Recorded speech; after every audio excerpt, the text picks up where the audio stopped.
It's a historic morning at Prevail Church, and I am so excited about this day. It's been what, 3 years, 4 years in the making, right? Right? Woo! And my wife is going to be speaking and sharing the gospel today, and I'm so excited about that. Y'all clapping like y'all ain't excited, so we'll try that again. And Erin's gonna be bringing the word today. If y'all, the courage it takes for her to say yes to my request was enough. I was kind of like, oh, you don't even have to preach. Just the fact that you said yes, that's a testimony in itself. We can shout off that one, amen. But I have been talking with her. I've heard the message, I've read it, and I'm telling you, she's got a word in her heart for us this morning. And so I don't want to belabor the time. You guys be thankful for her because you'll get out early today. Come on, somebody. She's not like me. She's short-winded, I'm long-winded. No, I'm just kidding. But if you will, please put your hands together and welcome my wife, Erin. We'll try that again. Put your hands together and welcome my wife.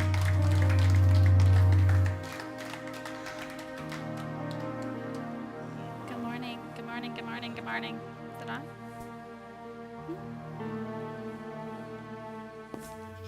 Huh? Oh, yeah, it's working. Good morning. Yeah, he already stole my line about today when I say that I promise I won't keep you long. It's really gonna, I really mean it. Because I'm not gonna speak as long as him, but let's pray together. Lord, I thank you that you give us ears to hear this morning. I thank you if any of us come in here thinking about any craziness from the week or anything that's distracting us, thinking about what we have to do after church, Lord, I just pray that we lay it at your feet. I thank you that I am just your morning delivering your message. We love you so much. In Jesus' name, amen. So I am very grateful to be able to share my message with you this morning, and I feel very connected to it, and God has done so many miracles in my life that I finally said yes, because I'm like, okay, I want to be obedient, not sharing that with you this morning. So you all know me as Fred's wife, right? Pastor's wife, and a businesswoman, and an encourager, a leap of faith taker, probably a bit of a health nut, an oil dealer. But walk back with me, if you will, about 15 years, and the picture of what you would have seen of the woman standing before you would have been very, very different. And I'm not going to cry, but if I do, I got a Kleenex. I was desperate for love. I was experimenting with all kinds of drugs. I was getting wasted. And I was in an abusive relationship with an alcoholic that left holes in my walls and handprints around my neck. I was a wreck. And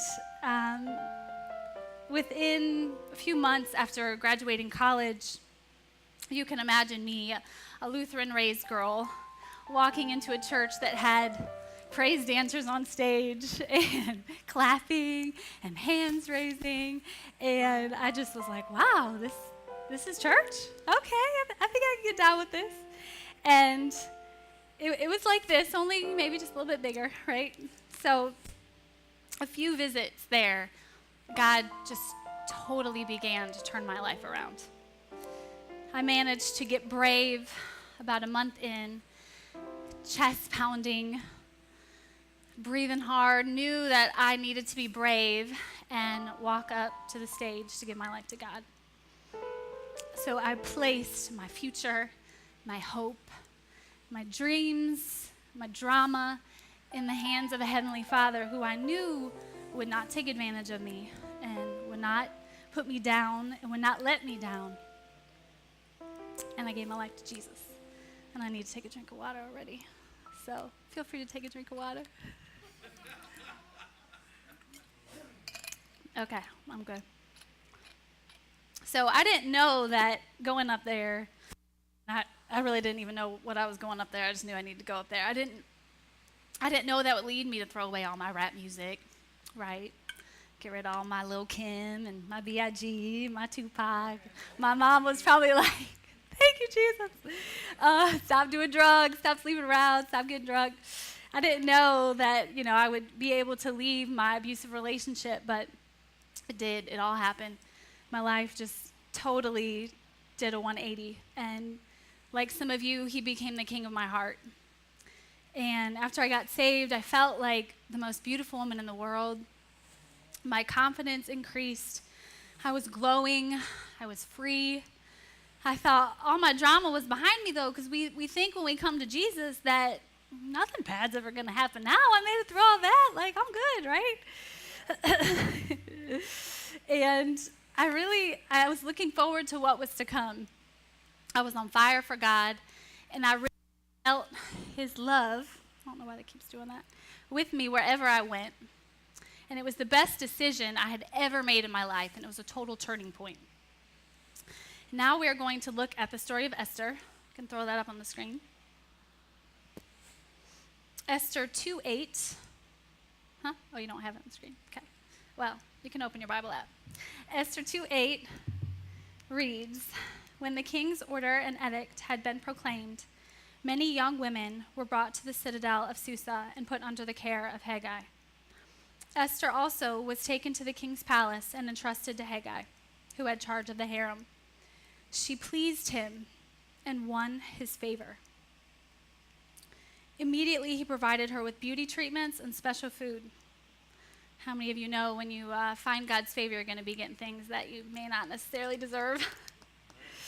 He assigned her to 7 female attendants. And can we just stop there for a minute? Because she didn't even have any kids. 7 female attendants. It's excessive, but again, favor. So he assigned her to 7 female attendants, selected from the king's palace, and moved her and her attendants into the best place in the harem. What place? Best place. So she found the king's favor, and she became queen. The king proclaimed it to be a holiday, for he celebrated his bride coming home. He was so proud to show her off with all of her beauty and glory. And I really think that's how God must feel when we give our lives to him. He wants to ravish us with his love, beauty treatments, with his nice food. Without telling anyone she was Jewish, she became queen. And how beautiful that just like that, the king did not look any further into her past because, he gave her 7 female attendants. He very well could have had 7 investigators dug on her past and figured out that she was Jewish, right? He didn't dig deeper. He didn't investigate. So it was a new day for Esther. She was in a new place, and she was royalty. And I can imagine that she felt pretty amazing, right? Empowering. She was wearing the robes, the gowns, eating the food, having the 7 female attendants, getting the beauty treatments, looking at what was all hers because of who she was, whose bride she was, and more importantly, because of who her king was. Feeling a bit undeserving, I'm sure, she probably was feeling so grateful for everything that he had given her and this favor on her new life and her new start. But soon after, which we know there's a lot of times a but soon after, she became queen. You know, what we can compare to is getting all together when we came to God. The man who raised her, Mordecai, uncovered a conspiracy. And most of us know this story. Haman's plot to destroy the Jews, her people, her past, her secret, was coming up to light very soon after she became queen. Mordecai talked her into talking to the king and putting a stop to the plot. But this wasn't just like me coming to Fred, like, hey, yo, babe, so-and-so's got something going on, we got to save our people. Like, no, this was dangerous. She wasn't allowed to just go talk to her husband whenever she wanted, which seems ridiculous. But So it was very dangerous. It was basically like her, like walking herself, voluntarily walking herself to her own hanging and her own embarrassment, because he would then know that she was Jewish. She knew it was dangerous because she wasn't supposed to just go to the king. It was taking too huge of a risk. She knew she could lose it all. She knew this new life that she had could end just like that. With one decision, she could be put to death. But you see, Esther, she was not just a pretty face, which part of me was kind of annoyed that the women's series for the month was called Beautiful, because I'm like, babe, women are way more than just beautiful, right? But back to this. So she wasn't just one of the most beautiful women of her time. She wasn't just a queen in royal clothes. She knew her spirit had to be taken care of if she was going to take such a risk. She knew she needed spiritual disciplines and practices set in place and seek him no matter what happened, because God would not leave her nor forsake her. So she put those disciplines and practices into place. She instructed Mordecai and her Jewish people and her good Lord, her 7 attendants, to fast with her and pray with her for 3 days. Then she would go to the king with God's word hidden in her heart and tell the king about Haman's plans to destroy her people. So she had to be brave for just a little bit. And I can imagine the walk, so say Fred's the king, right? Just the walk, going to him. He probably saw her, right? He probably saw her. He's probably thinking, what's she doing here? And the time before she actually opened her mouth to speak, I can imagine everything in her was like, no, don't do it. Turn around. Go back. Don't say anything. So she had to be brave for just a little bit and trust what God laid on her heart to do. She had to have faith in her God to do something crazy. And boy, do I know a little something about doing something crazy. So, back to my story. I got saved. I left the crazy, basically. I left the partying. I was in complete adoration of Jesus. I went to church whenever I could. I signed up to serve. I was like already planning out where I was going to take a missions trip. I soaked in his presence like morning and night. You guys didn't have any kids, so I had plenty of time, right? I was just sitting, worshiping. I was really just releasing years of shame and wrongdoing, just giving it to God. I was fasting, praying. I began then having visions, very, very clear visions from God. And then I met a guy at church. And after a few times having deep talks with this guy, we both realized that, like, maybe this could be it. And granted, this was in Ohio, so clearly it was not Fred. We both realized that this could be it, maybe we're meant to be. Do you want me to do the other mic? I'll do the other mic. It's kind of distracted me a little bit. Oh, so for you gotta get all distracted. Thank you. Let me just clip it. Okay. Thank you. Okay, where was I? Okay. But then God, wow, that's really loud. But then God began to show me more visions. And very clearly, I saw myself on stage with my husband and saw myself speaking at a church and saw us doing his work together. And being the new Christian I was, I didn't know. I couldn't just share this stuff with everybody. I couldn't just go tell the guy I was dating that, hey, I think we're meant to get married and da-da-da. Yeah. I was that girl. Cue the music. I was a bit overzealous. I didn't know I needed to keep everything I was experiencing in my quiet time with God to myself. And I didn't have a spiritual mentor, so I was totally clueless. And the visions really just kept coming. And I saw myself taking this journey of faith. And I really didn't know where it was, and I knew it wasn't going to be something exciting. I knew it was going to be something that was definitely going to test me. And I felt like God was just like preparing me for battle. So, okay.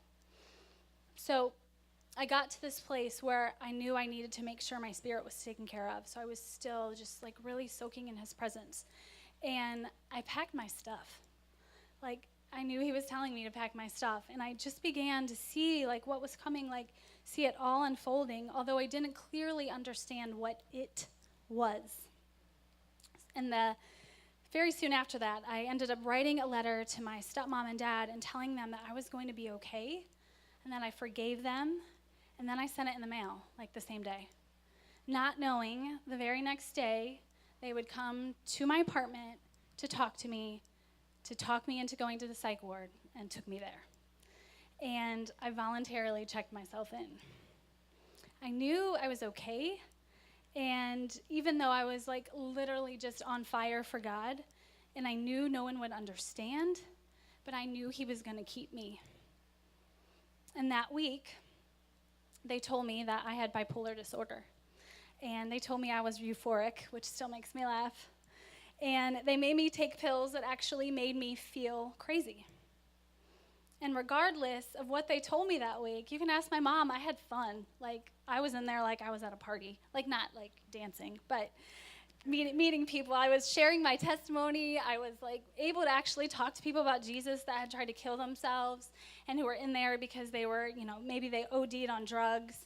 And I was literally able to share the news of Jesus. And the one funny thing that I always remember is that for the first time while I was there, I saw Barack Obama speak on TV.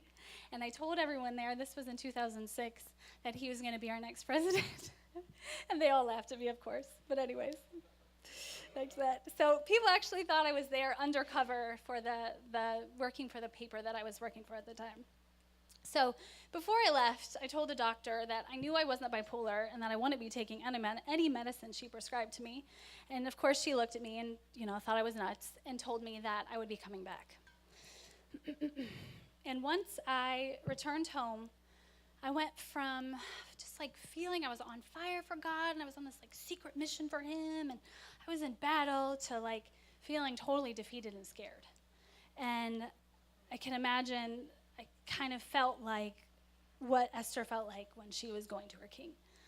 And the guy that I swore God had shown me was my future husband no longer wanted to talk to me, which is a good thing because I probably wouldn't have came down here. And I wasn't allowed to serve at the church that I was so excited to be a part of. And I really began second-guessing my state of mind. And just like that song says that we were just listening to, like, I felt like he let me down. And I was so confused because I felt like I was doing everything he wanted me to do. But that's why God gives us peace that surpasses all understanding so that we don't have to understand everything. So that we have that peace and we just trust him. Okay, I'm getting off track. Okay. So I began second-guessing my state of mind. But as soon as my family picked up the prescription that the doctor wanted me to take, and as soon as I opened the bottle of medication to take it, I just heard the word of the Lord that was hidden in my heart. And I knew his promises were bigger than what was happening to me. And I knew that God would never leave me or forsake me. And I knew that he hadn't given me a spirit of fear, but a spirit of love, and a spirit of power, love, and a sound mind. And I knew that I needed to cast all my anxieties on him because he cared for me. And I knew the truth, and I knew that it would set me free. And I knew I was not bipolar. And I knew out there my husband was waiting. And the visions that he's shown me of me being on stage with my husband, doing this work, well, they have obviously came to pass. And this week we are celebrating our 10-year anniversary. Yay! So my bravery, that little sliver of bravery, was just throwing out the medication. Esther's bravery was approaching her king. What is that little sliver of bravery that you need for a situation that's going on in your life? Because you never know when you choose to get brave what the win is going to be. Esther saved her people. I'm standing here before you today with a right mind, happily married, successful business owner, 2 happy, healthy, sometimes crazy kids.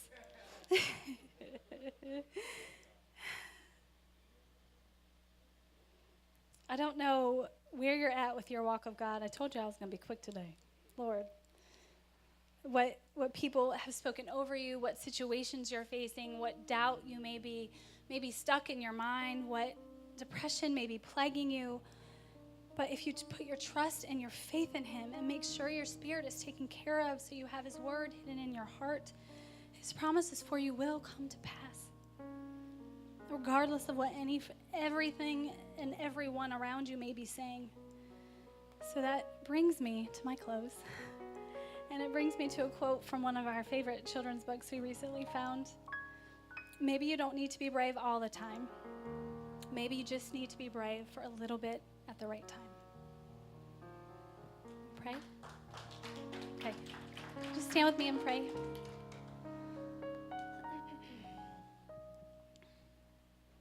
Father God, I thank you for every person listening today. You know exactly what's going on in their heart and their mind. You know what's going on in their health and in their home and in their marriage and in their schooling.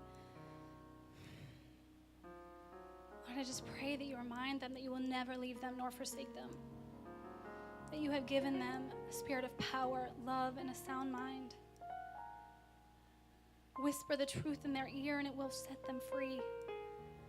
Lord God, I thank you that throughout this week you remind them and you speak to them what that little sliver of bravery is, from the truth that they need to hold on to from you.